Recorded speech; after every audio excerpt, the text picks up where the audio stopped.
Assalomu alaykum hurmatli bizni ijtimoiy tarmoqda kuzatayotganlar. Bugun 4-iyul 2026-yil biz Toshkent viloyati Ohangaron tumani Yevlak shu mahalla fuqarolar yig'iniga qarashli bo'lgan shu haligi yerlarda shu bug'doy o'rilyapti. O'sha bug'doyni biz shu yili 2026-yil 21-yanvarda yerga ishlov bermasdan ekkanmiz. Hozir mana shu bug'doyni nimasi bo'ladi? Hozirda mashinamiz tayyor. Mana mashinada hozir buni shu mashinaga ortadi endi bular. Shu ortish jarayonini hozir sizlarga ko'rsatib o'tmoqchimiz. Mana shu ortishda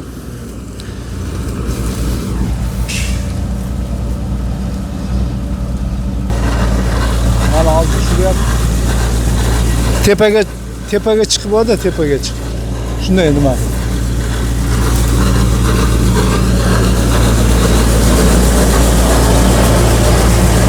Mana hozir nimadan olinyapti, mana tushyapti. Alaykumsalom.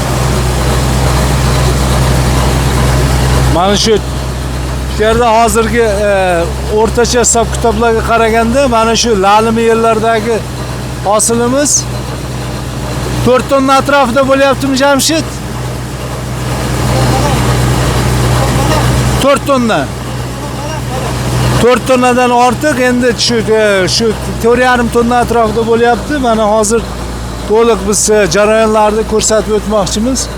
Mana naryoqda laylaklar ham ko'rinyapti, laylaklar.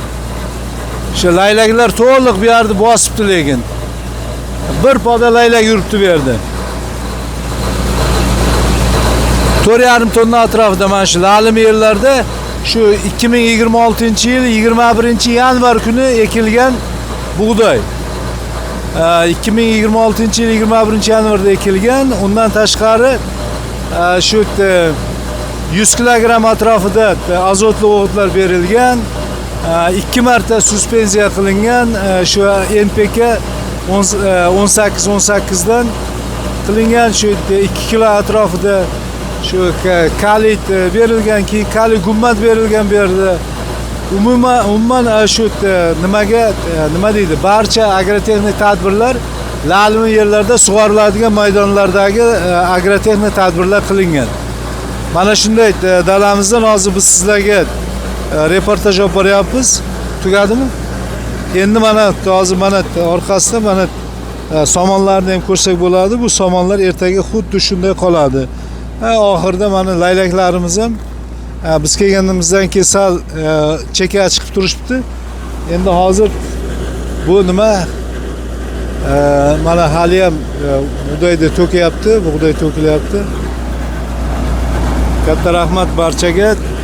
Kimda izohlar bo'ladigan bo'lsa, izohlarni qoldirsalaringiz, shu izohlar bo'yicha bizlar sizlarga ma'lumot beramiz. Mana bug'doyimizni umumiy hosilni ham ko'rsak bo'ladi. Mana bu yerda hosil haqiqatan ham yaxshi bo'lgan. Shuning uchun ham mana shu lalimi yerlarda 4,5 tonnadan hosil olyapmiz. 4,5 tonna hosil mana hisob kitoblarimizga qaraganda.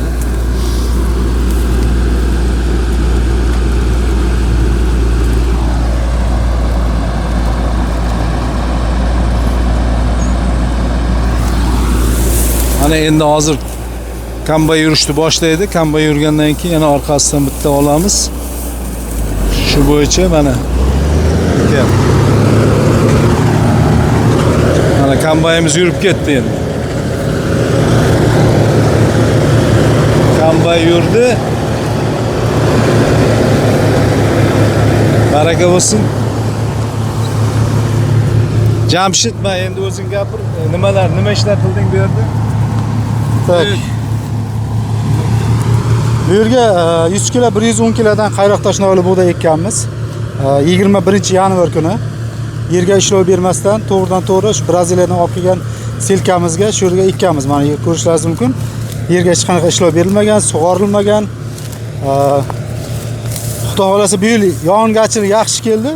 Shuni hisobiga ham keyin mana preparatlar qo'llaganmiz 100 kilodan karbamid, keyin gummak kali, keyin yana bularga xasvaga keyin begona o'tlarga qarshi dorilar qo'llaganmiz. Mana ko'rib turibsizlar, xudo xolasa juda massamiz yaxshi. Hozir 2 gektar o'rganda 4 ta bunker to'kdik. Xudo xolasa bitta bunkerimiz endi уже 2 tonna 300, 2 tonna 400, 2 tonna 200 dan olgan taqdirimizda ham 8 tonna 8 42 sentrdan xudo xolasa olyapmiz. 42 dan olyapmiz. Endi undan yuqoriligi taxminimiz bor. Endi hozir 8 tonna 800 bo'lsa 44 sentner bo'ladi. Shunday taxminan, shunday taxminan 45 sentrga yaqin olyapmiz xudo xolasa. Emas. Endi bundan tashqari yana qanday nimalar? Bundan tashqari yana qanday agrotexnik tadbirlar qilinadi? Agrotexnik yerga ishlov berilmadi. Yerga ishlov berilgani yo'q. Yerga ishlov bergani mana ko'rish mumkin.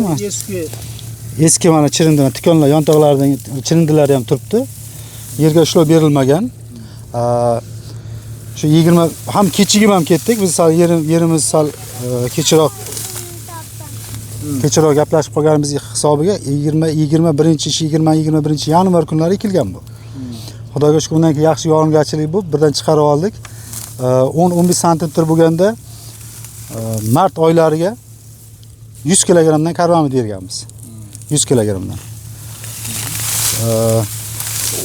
Undan keyin shu martning oxirlariga bitta begona o'tga qarshi dori qo'lladik. Hozir aytaman, hozir nima edi? Nomi hozir yonimdan ko'tarildi. Grand Plantmi? Shunaqa dori, yangi doridan qo'lladik. Shunaqa gerbislardan qo'lladik.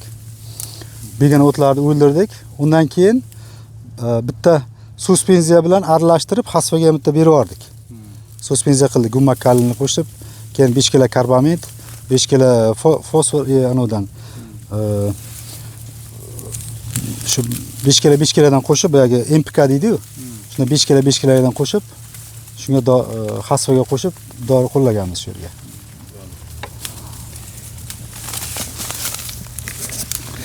Bizda ijtimoiy tarmoqda kuzatayotganlar shu mana shu bugun o'sha lalimi joylarda 45 sentnerdan olingan hosildorlik bo'yicha sizlarda lalimi bug'doyda 21 yanvarda ekilgan, shu yanvar oyida ekilgan kuzgi bug'doy bo'yicha, endi kuzgi deymiz, qishki desak ham bo'ladi, qishki bug'doy bo'yicha kimda qanday mulohazalar bo'ladigan bo'lsa, fikrlaringizni bildiring. Fikrlarni bildirishda shu odob axloq qoidalariga rioya qilsalaringiz yaxshi bo'lardi. Mutaxassis sifatida bo'ladigan barcha nimalarga, fikrlarga biz javob berishga harakat qilamiz. Katta rahmat barchaga.